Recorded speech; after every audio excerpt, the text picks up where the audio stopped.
네, 우리가 지난 시간에 왜 영어 독해를 해야 되는지 인제 대해서 잠깐 얘기했고요.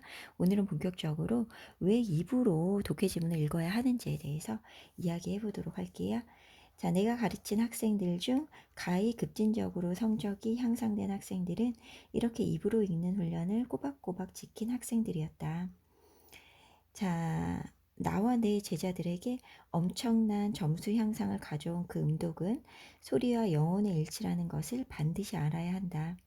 우리말이 아닌 영어의 그 자체를 느끼기 위해 인위적으로 하는 훈련법으로서 소리를 램과 동시에 머릿속 그림을 일치시키는 것이다. 저도 이 책 읽으면서 이거 해봤는데요. 상당히 도움이 되더라고요. 자, 그리고 그 학생들을 보면서 나는 이렇게 말하면서 읽는 것이 왜 이렇게 효과적인지에 대해 생각하게 되었다. 그것은 첫째, 발음을 하면서 동시에 의미를 생각하게 하는 작업이 의미 없는 우리말 번역을 막아주기 때문이었다. 자, 둘째, 엄청난 집중력 향상 효과다. 영어가 영어 자체로 들어오게 하기 위해서 우리는 입으로 읽어야 한다.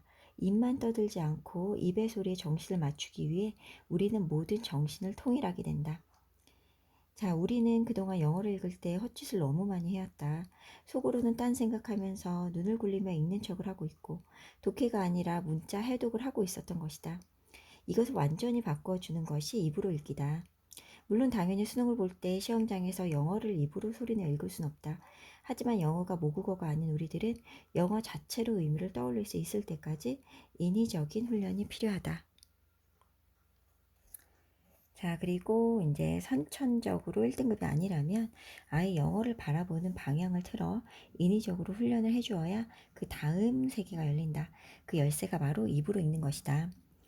자, 그러면서 이제 4번 가장 좋은 도구는 억양과 강세이다라고 얘기를 합니다.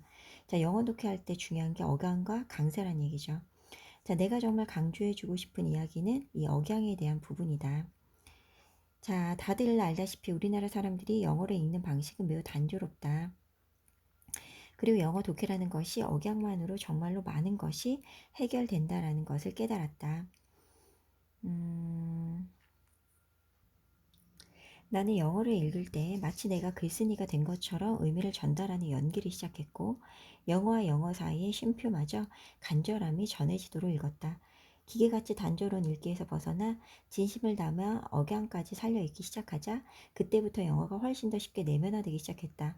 억양, 강세 또는 호흡, 속도의 차이를 주어 역동적으로 읽었더니 박제되어 있던 단어에 생명이 실리는 느낌이었다. 그리고 나는 한 달도 채 되지 않아서 수능 전에 있는 마지막 모의고사에서 만점을 받았다. 자, 이렇게 얘기를 하는데 억양과 강세를 사용하는 방법에 대해서도 이제 설명을 해줍니다. 자, 다음 문장을 읽어보라. Our ability to perceive difference is so well developed that we even find the differences where none exist.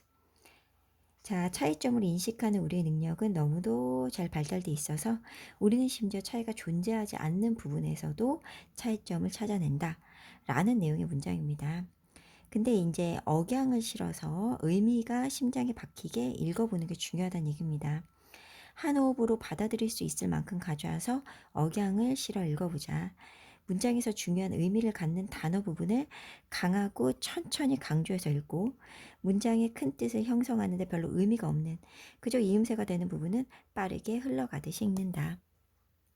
그러면서 이제 구체적인 방법을 제시하는데요. 자, our ability to perceive difference. 자, 한 번의 의미가 마음속으로 들어왔으면 의미가 소화될 때까지 다시 입으로 읽는다. Our ability to perceive difference is so well developed. is so well developed. 한 번의 의미가 마음속으로 안 들어왔으면 의미가 소화될 때까지 다시 입으로 읽는다. That, so that 구분이 되잖아요. 이제 we even find differences where none exist. That we even find differences where none exist.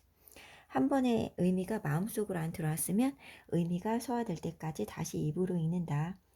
자신만의 의미 처리를 보면 우리는 무언가에서 차이점을 잘 발견을 한다. 없는 차이도 발견할 정도로. 자, 이런 식으로 해서 이제 구체적으로 얘기를 해 줬고요.